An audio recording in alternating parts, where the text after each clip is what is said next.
జమ్మూ కాశ్మీర్ లో కొంతమంది పౌరులు ఏకంగా తమ ఇళ్లలోనే రహస్య గదులు నిర్మించి ఉగ్రవాదులను దాస్తున్నారు. దీనికి సంబంధించిన వీడియో సోషల్ మీడియాలో వైరల్ అవుతోంది.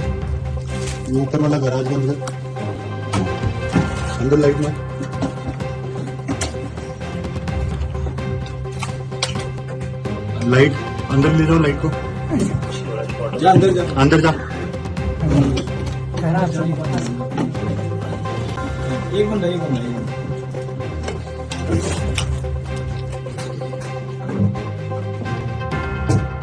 जा अंदर पूरा।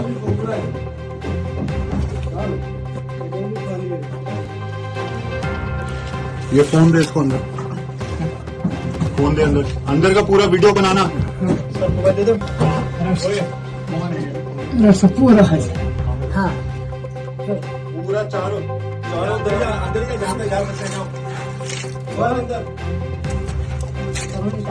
हाँ राइट राइट राइट, आगे जाओ, तो आगे जा, राइट रूम जा, जा अंदर वहाँ से।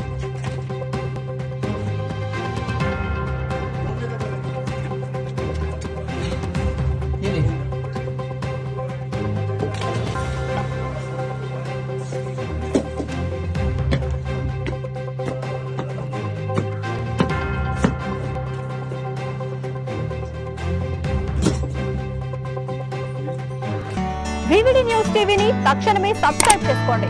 నోటిఫికేషన్ కోసం బెల్ ఐకాన్ క్లిక్ చేయండి. మరిన్ని అప్డేట్స్ కోసం ప్రతి ఒక్క కుటుంబానికి ఉచిత ప్రకటనలు వచ్చే విధంగా మీకోసం మీ ముందుకు వివిడి న్యూస్ టీవీని ఏపీ ఫైబర్ నందు 99వ ఛానల్ మరియు యూట్యూబ్ నందు వీక్షించెదరు.